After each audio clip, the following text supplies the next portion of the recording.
What is reality? Welcome to the real world.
Time to wake up. What is reality? Welcome to the real world.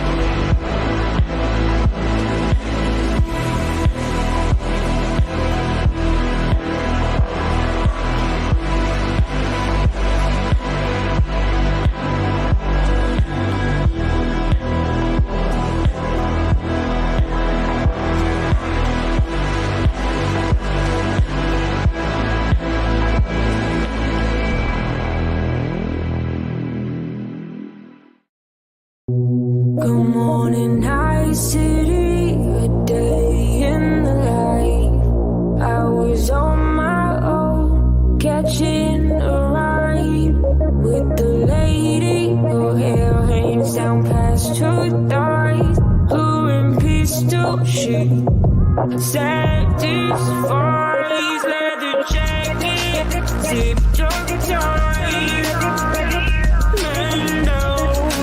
Big ones coming, look for lost and found. I have been bright a night city, where your appetite weighs you out to sunrise.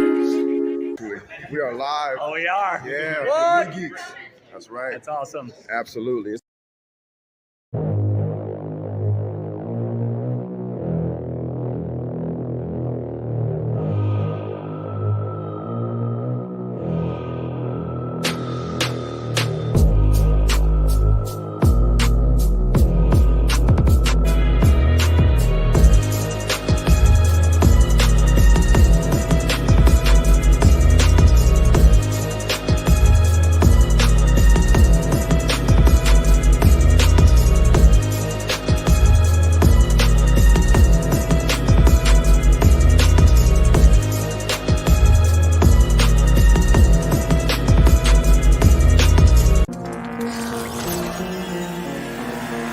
Wake the f up, samurai.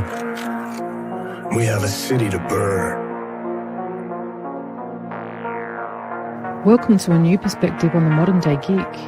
And now, without further ado, please welcome your host, Apex, Leon of TheNuGeekz.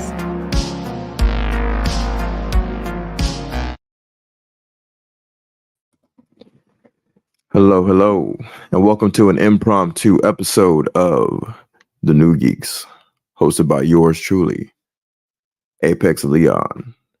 Before I get started, I want to thank the chat that showed up. I know this is, again, impromptu in the middle of a work week, in the middle of a work day, but I appreciate you guys taking your time and your energy and placing it in this direction.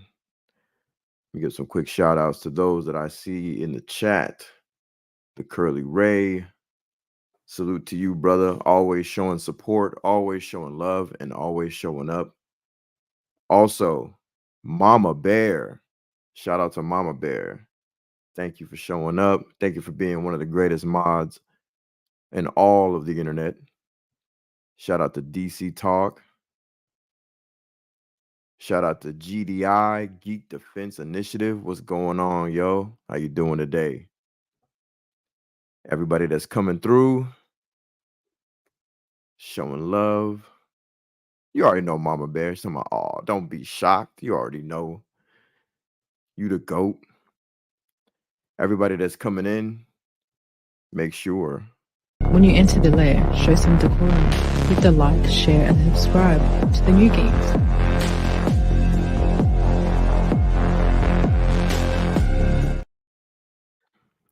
It's only common courtesy when you enter the home. Show a little decorum. Hit that like, hit that share, subscribe to the TheNuGeekz.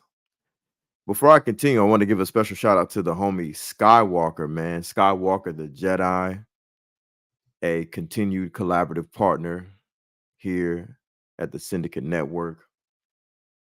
One of the great leaders, dare I say, of Zack Snyder's fandom. I know that's to the chagrin of many. Not that we care. But shout out to him. Happy birthday to the brother, man. Can't wait to collab with him later on today. Right now, I just wanted to tap into this video that I came across on the internet. I was just kind of BSing around, and the algorithm said that I'm a Batman fan and I have to watch this. So I've never heard of this channel, by the way. Let me see real quick.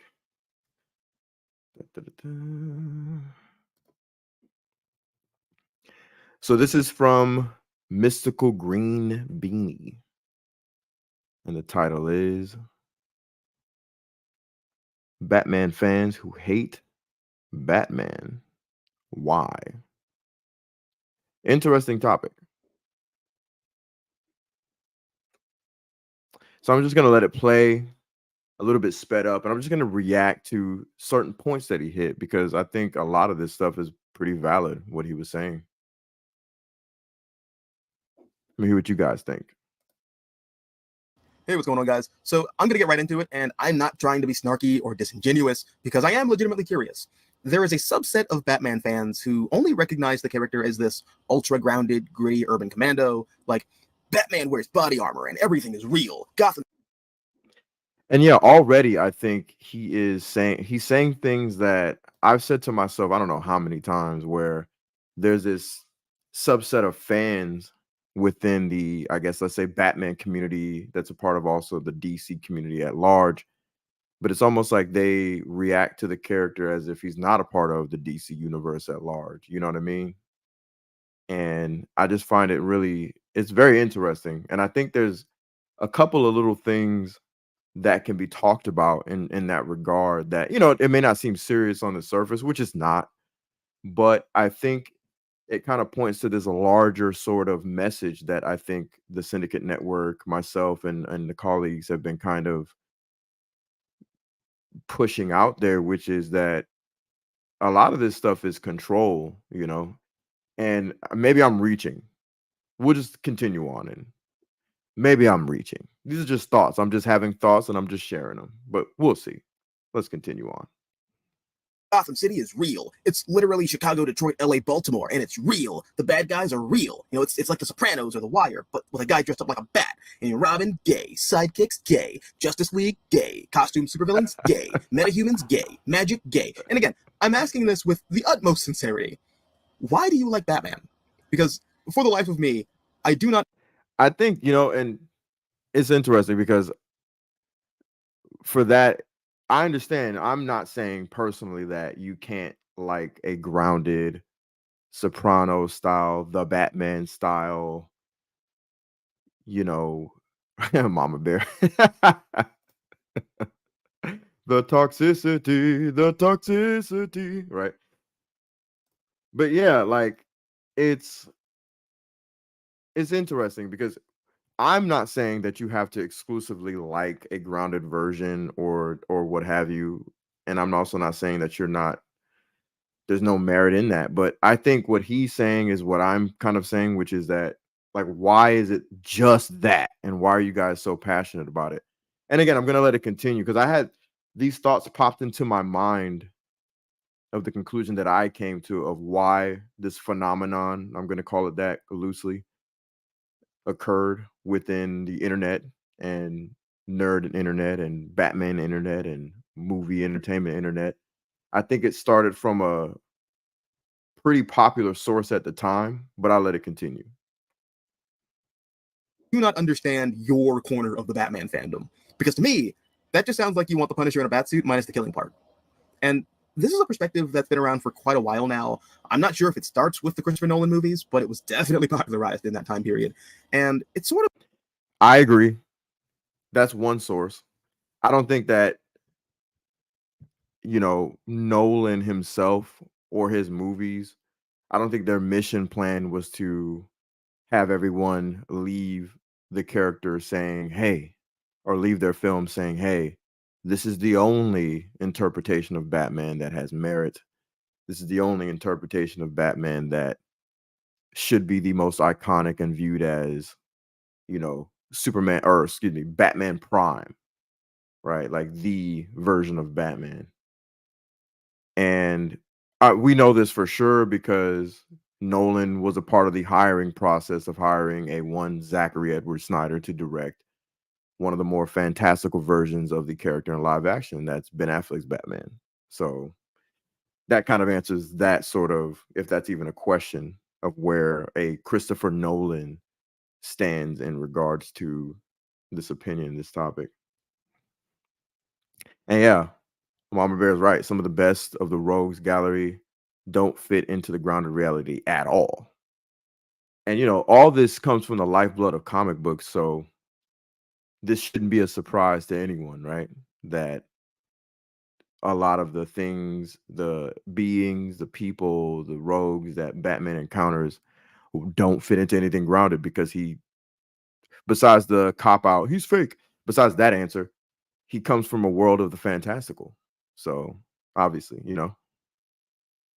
continuing on. sort of subsided once the MCU took off and geek culture made that shift into pop culture. This was around that time period where there was more of a demand for a DC cinematic universe and for DC movies to directly mirror the Marvel Cinematic Universe because the internet is where original ideas go to die. But now, Yeah. Oh my goodness. What a time period. That time period's been covered in the Syndicate Network ad nauseum. The time period of what does DC do in order to stay competitive with the MCU at the time? And at the time, again, Zack Snyder had the genius idea to make it an alternative as opposed to being a doppelganger of sorts, or even trying to attempt at it being aping Marvel's success.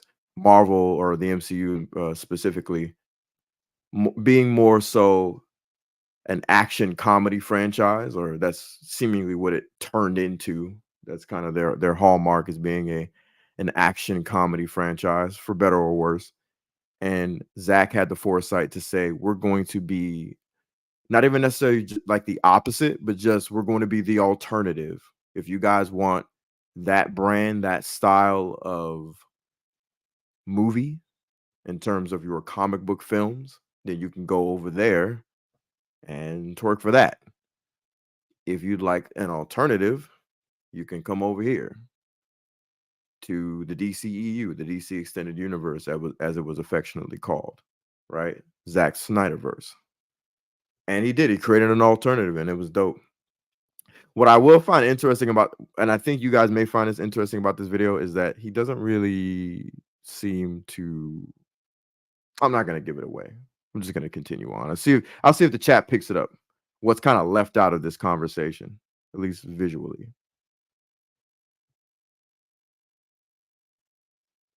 we're seeing it come back in full swing with the Matt Reeves cinematic universe of Batman characters and also the Jokerverse. And it's not like I don't like those movies and those takes on the Batman mythology.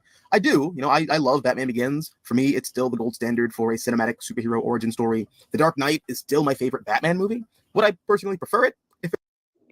Yeah, and I mean, I get that sentiment totally. The Dark Knight trilogy is like the gold standard of one of the gold standards of filmmaking, period. We're talking origins, check. We're talking Oscar bait blockbuster, which is very rare, check. We're talking billion-dollar franchise that has it's not even arguable. Some of the most top-notch quality in all of film history, check. So, and it was a game changer. It changed pretty much all of cinema. I don't know, but I wouldn't say necessarily going forward, but it definitely changed cinema for a time. I've said this many times. It changed the Bond franchise. It changed just everything, man. Spider-Man. Yeah, for sure. Sean Franklin says, did you know Rocksteady Games new Batman Arkham game? Are you saying they're going to make one? I think I've heard that rumor that they're going to start making some new Batman games. And I'm hearing that Sony is trying to make it exclusive. So who knows? We'll see about that. Rocksteady's been dropping the ball lately. Carrying on. If it was a bit more heightened and stylized, yes, but on a character level, Christian Bale is my Bruce Wayne. He's my Batman. His dynamic with Alfred is spot on how I see their relationship in the comics. Heath Ledger is perfect as the Joker. Gary Oldman is an off-the-page Commissioner Gordon. He's also perfect. I love Nolan's take on Two-Face, and that's a character who I think the comics still sort of struggle with finding a voice for, but I really like the Nolan version of Two-Face. So on a character level, it's perfect. And as a movie, I honestly still think it's one of the best comic book movies ever made. I just wish, aesthetically, it was less Boondock Saints and The Departed and more Blade Runner. But I digress. I said the same thing when I used to watch these films, and this is long before any chatter about Zach doing a DC universe or, any sort of fantastical DC universe, trying to catch up or do something with Marvel, right?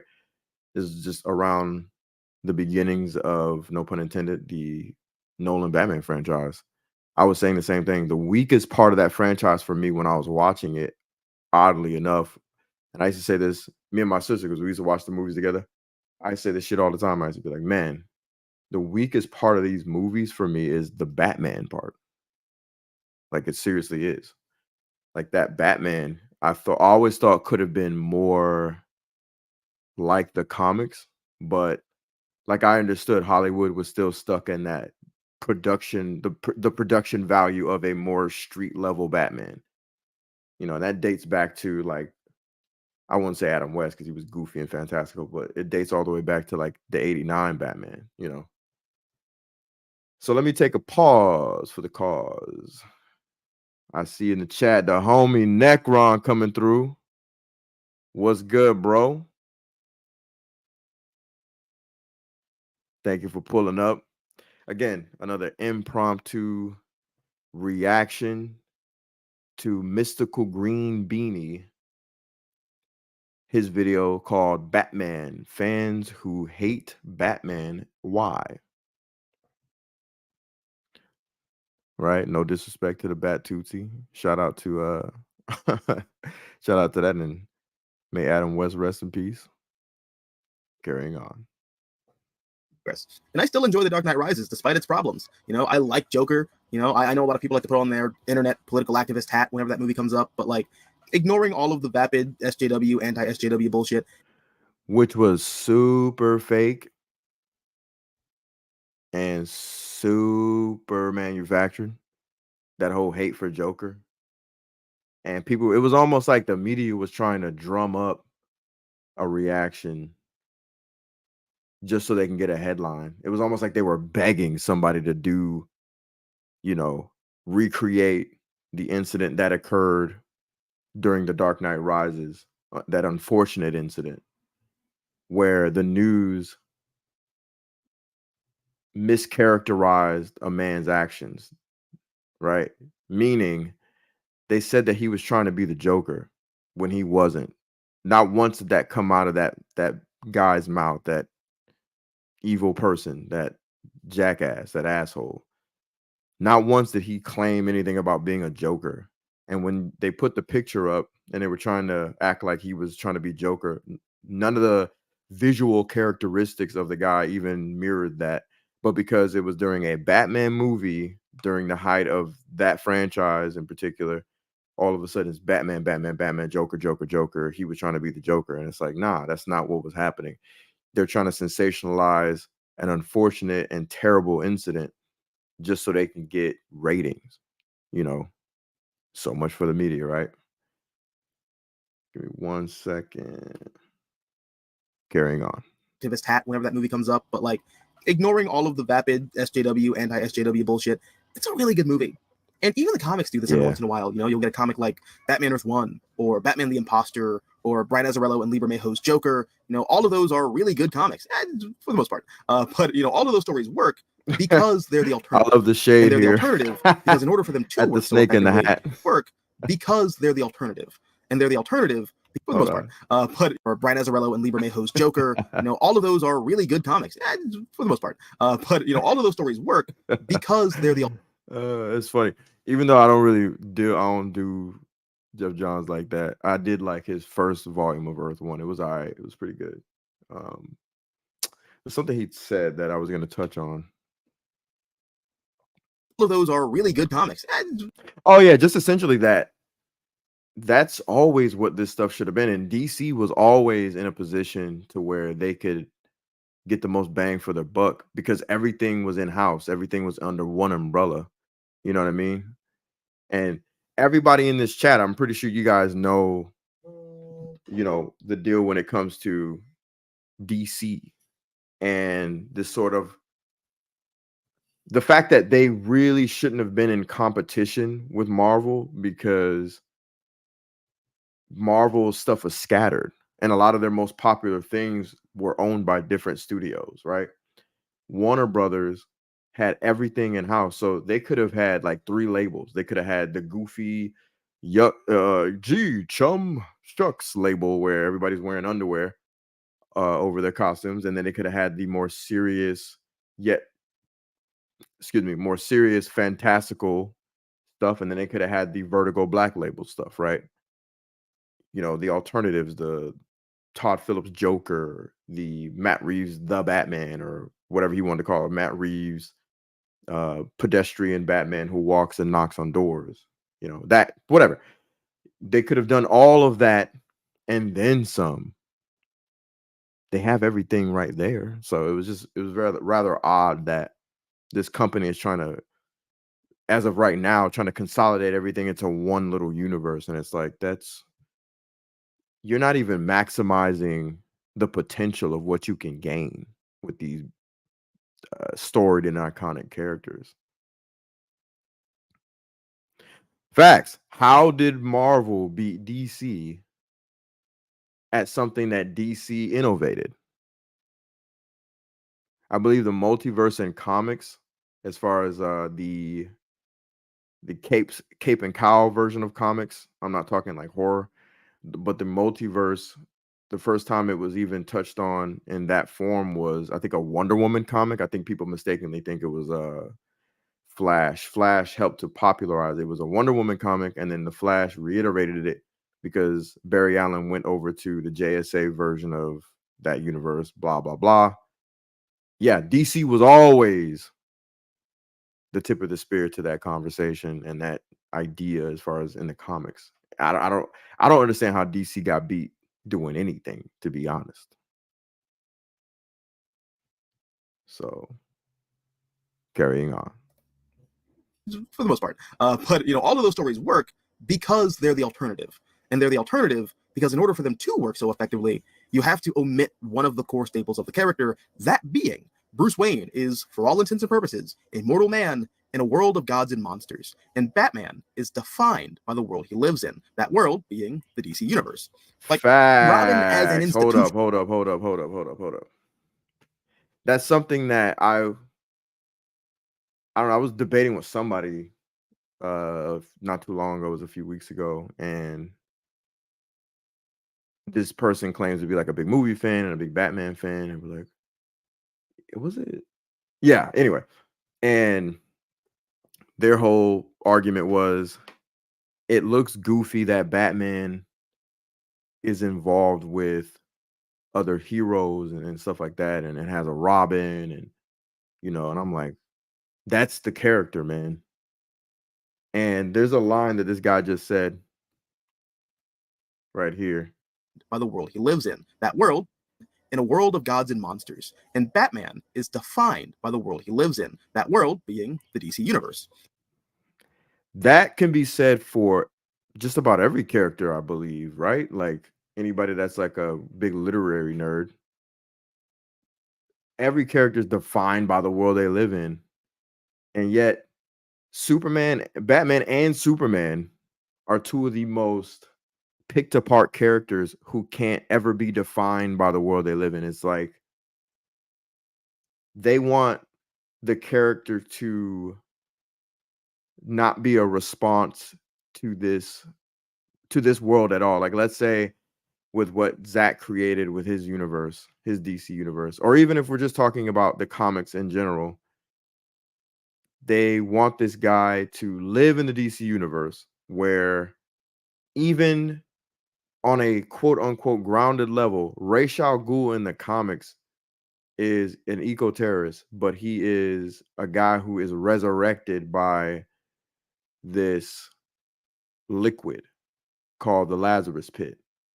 That's fantastical in and of itself, because that's not something that just happens every day in life. You know what I'm saying? Like, by and large, we don't know of anything that exists like that in the real world, even though there might be, right? That in and of itself is like, so he can fight characters on a quote unquote street level. A guy who shapeshifts into different shapes due to being made of seemingly clay. We got a guy who uses a freeze gun. We got a dude who fell into some vat of chemicals and he came out looking like a playing card. Like all this stuff, but we can't accept him being a part of the Justice League. We can be okay with him fighting a giant killer crocodile, but the Justice League is where you draw the line. Okay. Him and Paul Rudd, but I think Paul Rudd's youth is running out. Him and Keanu Reeves, I think they hit their peak as far as that goes. They were on vampire mode for a hot minute, but I digress. Carrying on. Like, Robin as an institution is as important to the foundation of Batman as Commissioner Gordon. You know, Robin represents the promise. I like that. Robin as an institution is just as important as Commissioner Gordon. It's facts. It's true. It's very true, because the very nature of Robin is to say, hey, this kid is a byproduct of the same thing that Batman went through. And Batman says, I'm not going to let him go down this dark path alone. And he also probably feels not necessarily guilty, but a responsibility to take a talent such as a Richard Grayson and pour money into that talent, pour his knowledge into that talent, and see what happens. Because, Richard Grayson is an athletic prodigy. And that's a lot. That's another thing that kind of annoys me with the conversation about Batman, is that we don't talk about Batman in the way that we should talk about every character, right? Especially, this is a $1 billion character. This isn't just some lame ass, like, run-of-the-mill little cartoon character. This is a $1 billion character, $1 billion franchise. We're talking $1 billion movies, billions sold in books, shirts, toys, you name it, right? An inspiration to many. And yet we talk about him so pedestrian. And I'm just like, look, the way you think of Bruce Wayne isn't probably the way that most people should be thinking of him, right? Like, or I'll say it like this. I'll rephrase that. Excuse me. What I should be saying is most people think of Bruce Wayne in this mundane way, and they should be thinking of Bruce Wayne in a way as he is the natural response to the fantastical, right? If the DC universe were a real thing and Superman was flying around, there would be a guy like a Bruce Wayne who is a naturally amazing athlete, a natural genius. He's a prodigy, Bruce Wayne. And when tragedy strikes, it triggers within him these abilities, these talents that he has, and he pushes them forward through the lens of what he's experienced. That's Bruce Wayne. And I think people kind of go, he's like us. He's a dude. It's like, nah, he's the ultimate powerful fantasy, but he's someone to try to aspire to, not necessarily relate to. And I'll probably get into more of that later. Before I do, though, shout out to Sergeant Giratina's pulling up. Appreciate you, bro. He says Batman is $1 billion character because he's a billionaire. His collection of live action movies alone grows more than $1 billion. Absolutely, brother. Absolutely. Carrying on. Promise that Bruce Wayne made to his parents that nobody would ever go through what he went through. And even if they do, they don't have to go through it alone like he did, which helps Bruce grow out of that post-adolescent angst and into the level-headed sage martial artist detective. The student becomes the teacher. That is core to Batman's myth. Silly costume supervillains and metahumans, also foundational to Batman's myth. Like, exactly. A large part of why Batman is so interesting and fun to read is that, again, like I said, despite being a flesh and blood human being, he goes toe-to-toe with these Elden Ring bosses like Poison Ivy, Solomon Grundy, Ra's al Ghul, Mr. Freeze, Clayface, Man-Bat, and he'll bump shoulders with the likes of Superman, Wonder Woman, Flash, Green Lantern, and Aquaman, and throw down with Darkseid and Brainiac and Morgan Le Fay. Like, Batman will acknowledge the limitations of humanity. Right. And that's the thing, like I said, he's touching on pretty much everything that I just said. It's like people try to look at Batman as this one-dimensional character who is just street level, and that's fundamentally wrong. It's just not true. It's just not. Batman is. Let me see if I can find this post that I did. I'm just gonna go off the dome. Like, in this post that I did for Batman Day, I basically said, or I think it was for Batman Day, I can't remember.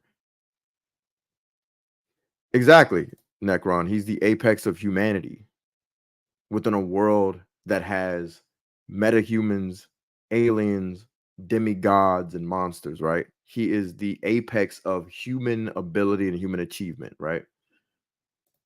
And so, that's what I was saying. Like, when I post about Batman on little holidays and anniversaries, I always say, like, protector of Gotham. And then from there, my mind just automatically starts going upward, because that's how a writer approaching Batman, no matter what the medium is, should be approaching the character. It should always be with evolution in mind.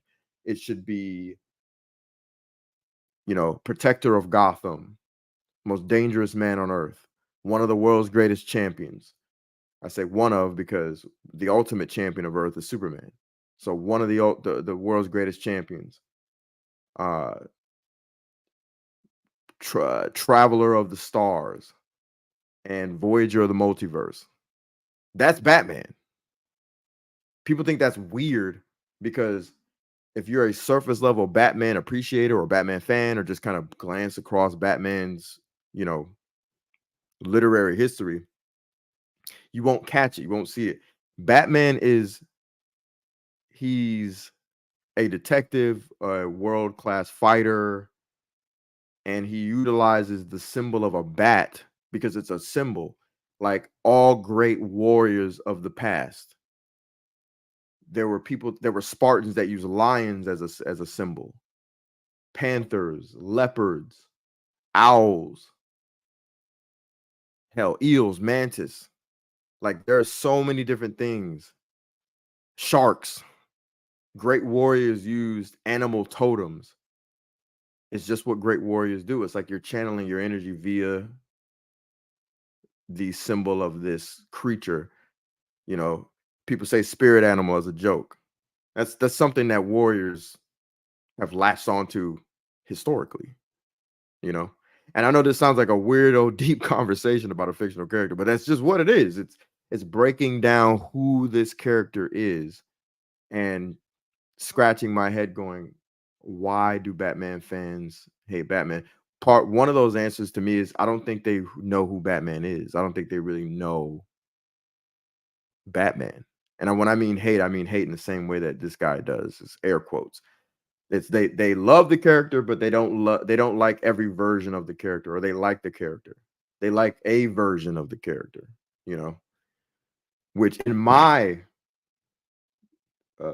opinion is it's kind of messed up. In my opinion, if you're a Batman fan, right? Anyways, carrying on. And then go beyond that point if need be.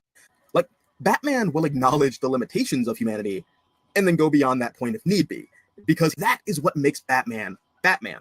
And I think shying away from all of that really sort of misses the point of Batman. So, hence the question, hence why I'm asking, people who consider themselves Batman fans, who do not like the fantasy aspect of the character, why even bother with Batman? It's like ordering a pizza without crust or tomato sauce. Hey, Jimmy, give me a cheese with nothing. Nothing? Yeah, I mean, it's possible, it can be made, but there's a reason why stories like that are self-contained.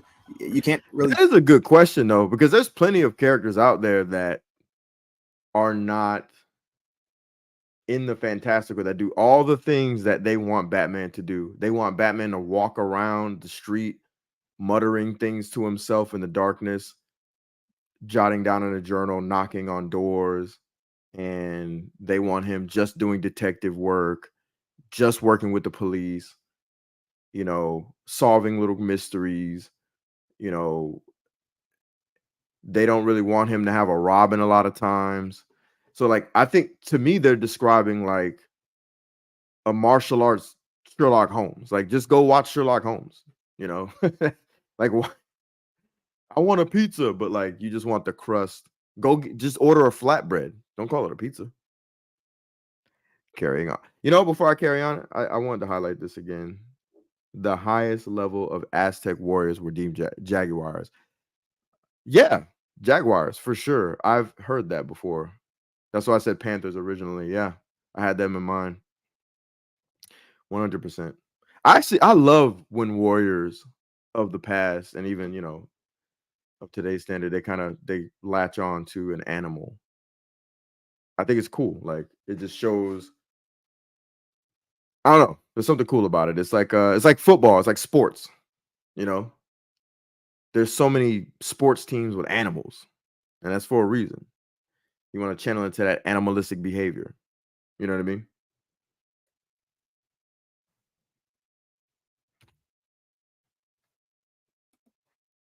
Carrying on. It can be made, but there's a reason why stories like that are self-contained. You can't really build anywhere from that point. There is no Punisher Max equivalent to Batman, and there is a reason for that. So, I don't know. I'd love to hear your thoughts. I'd love to know why there are some Batman fans out there who just, they love Batman, but they also hate everything that makes Batman Batman. I don't know. Let me know down below in the comment section. Also, if you like the video, hit the like button, share, support the channel. And if you want to see more content like this, all you gotta do is subscribe. I'm the Mystical Green Beanie. Thanks for watching. All right, yeah. So that's the gist of it, really. So did everybody kind of figure out like what seems to be the version that was kind of left out of the conversation for his channel, it seems? Anybody want to take a swing at that in the comments real quick? And while you guys are gathering your thoughts on that, I just wanted to kind of touch on one of, in my opinions, the biggest reasons why I believe that this conversation is even as big as it is. It is popular, or has been popularized on the internet. And yeah, Batfleck is right. Thank you, Mama Bear.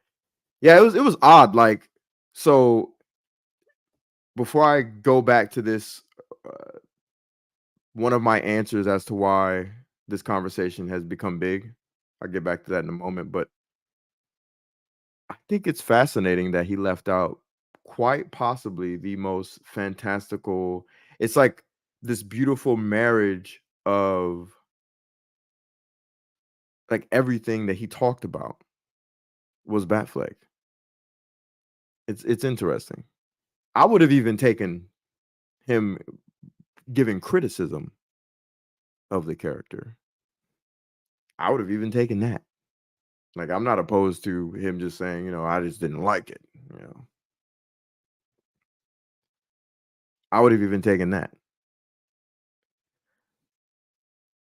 Give me one moment. Time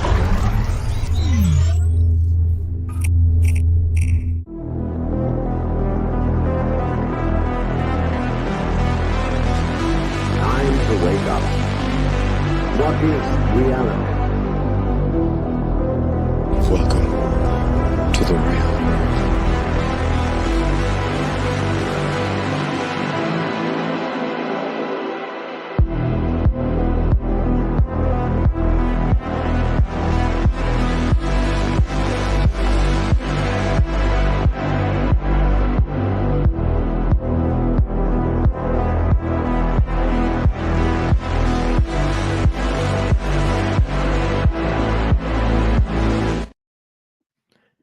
Thank you for your patience. I just had to switch up the background, man. We are truly in the Batcave. Anyway, so yeah, Mama Bear's right. I thought that was fascinating that this video did not include that.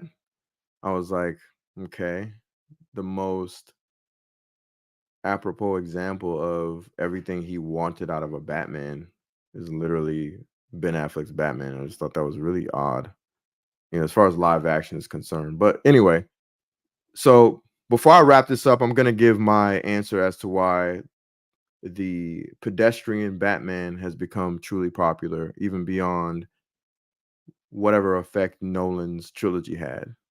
And the answer kind of lies within that. There is a website called Batman on Film. I think a few people have heard of it. It was kind of popular when the Dark Knight trilogy was in the stages of its, you know, the birth of, you know, Batman on Batman Begins, I should say.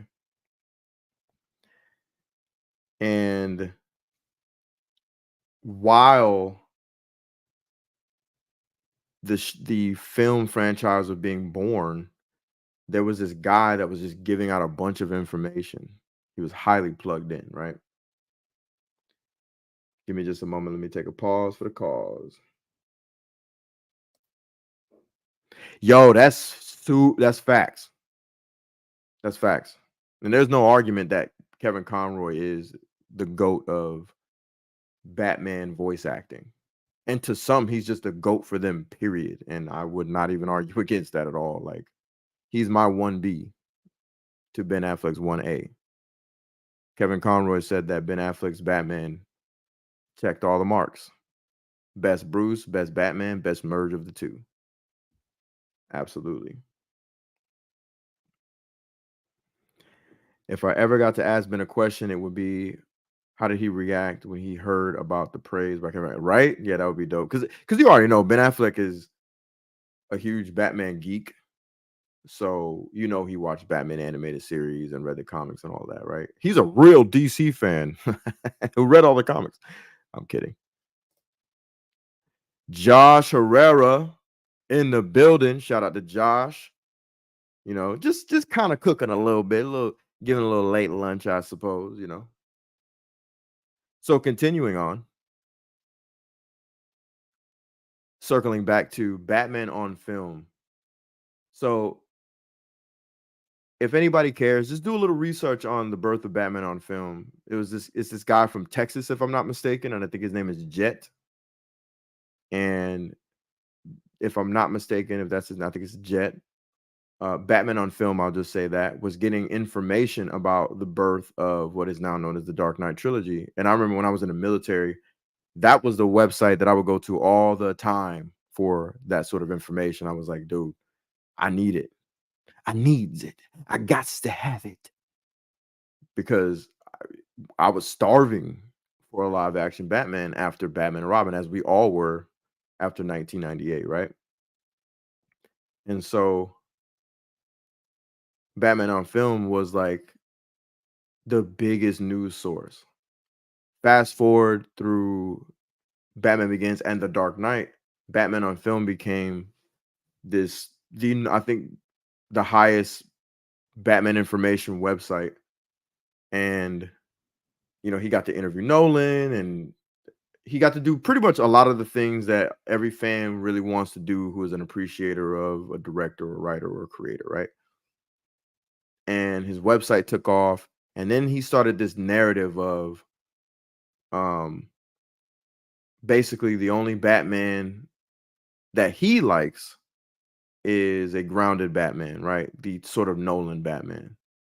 And then he started saying things like the only Batman that pretty much matters is a Batman that is grounded and like a Nolan. And from there, it was like every time I turned around in the internet, somebody was kind of aping that sort of sentiment, that opinion. Whereas before, I didn't really hear that or see that, from anybody, to be honest. It was just like Batman. And then when you've seen him on, different platforms or different iterations or different content, Batman is just kind of like, okay, it's Batman. You don't question him being in the Justice League because we grew up all watching Justice League and Justice League Unlimited. So if you think of Batman in any form, seeing him next to Superman isn't really bothersome to you. But after the Dark Knight trilogy and a guy like a Jet and that website Batman on Film kind of perpetuating that sort of, and I'm not hating on that at all.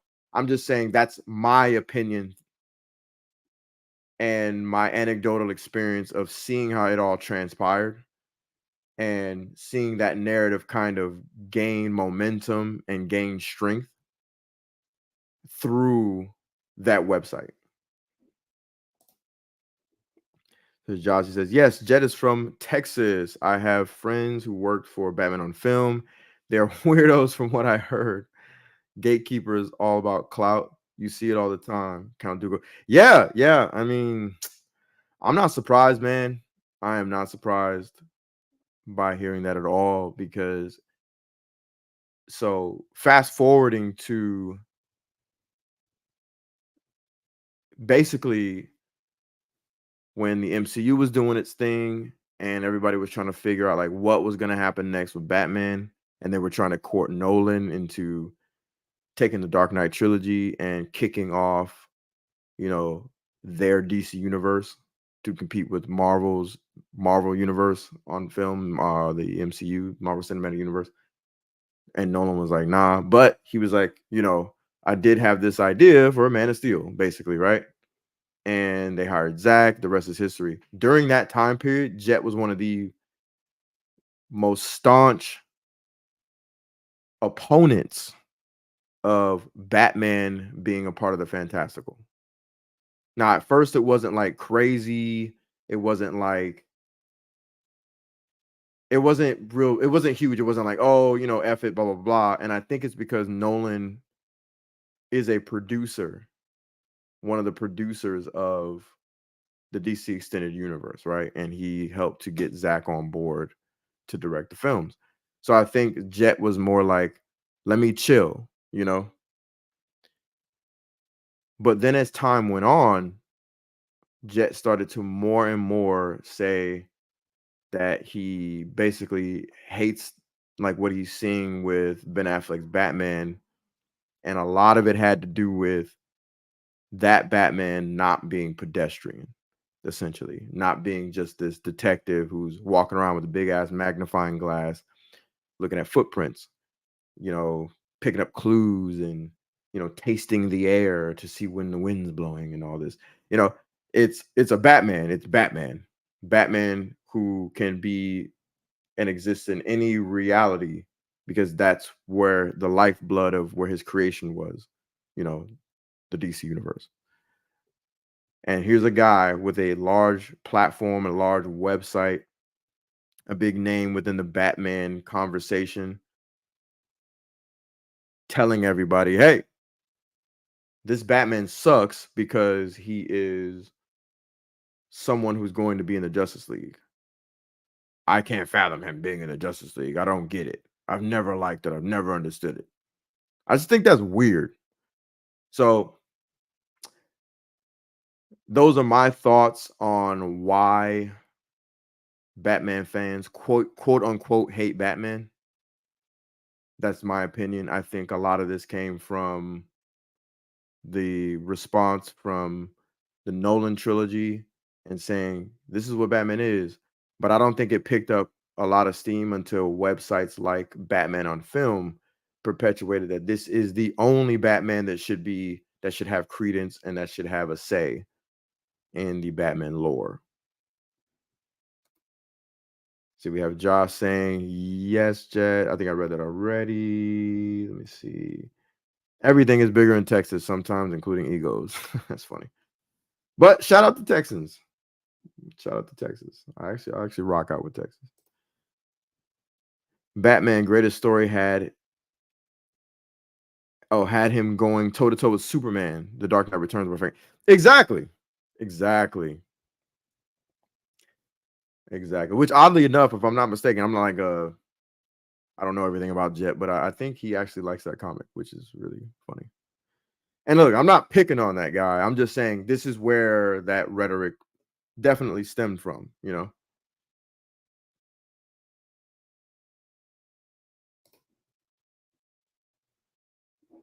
Yep, Batman is a modern, yeah, definitely modern day Sherlock Holmes.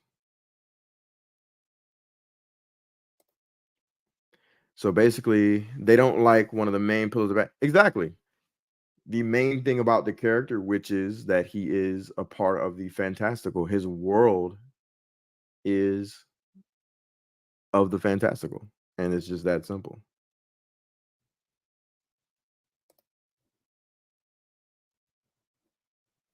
Word. But yeah, that's pretty much. I just really wanted to. I was after kind of watching snippets of that video. I wanted to make sure the video wasn't ridiculous. I was like, okay, cool. That's what's up. So I'll go ahead and just kind of give a live reaction of everything. You know, if you guys replay crew, let me know your thoughts. You know, live audience, hit the comment section. Let me know what you guys think of everything that was going on. And let me know if you guys like this sort of impromptu, sometimes reaction to things. I don't know why I was like, I think because I didn't really do much for Batman Day on YouTube at all. And I felt a way about that, especially I'm a huge Batman fan, but you know, my schedule was kind of crammed. But I was like, when I saw that video, I was like, you know what? I gotta talk about this.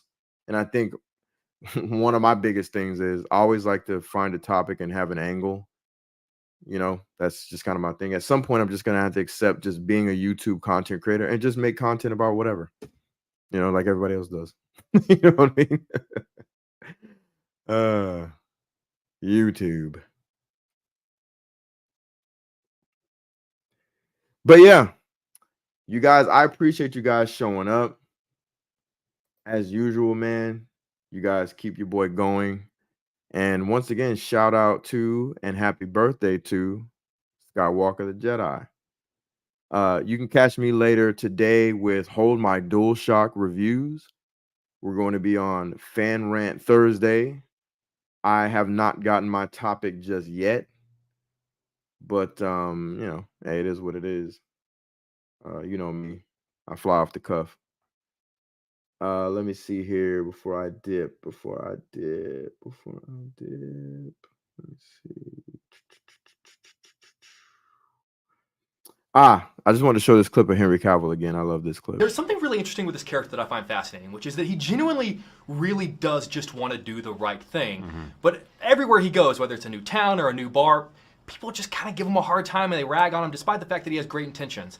I'm curious if that's comparable to this sort of world, this culture of toxic fandom, where like if you make a movie, especially if you make a superhero movie, like you have great intentions, but there are always going to be a small yet vocal group of people there can kind of just be toxic. I understand what you're saying, but when it comes to fans, it is a fan's right to have whatever opinion they want to have.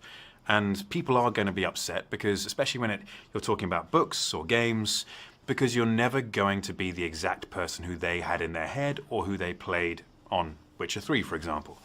I don't necessarily consider that toxic. I just consider that passionate.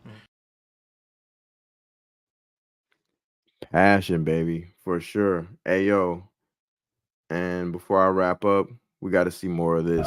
We live in a society where honor is a distant memory. Isn't that right, Batman? All right, everybody. Y'all take care. And remember, When you enter the lair, show some decorum. Hit the like, share, and subscribe to the New Geeks.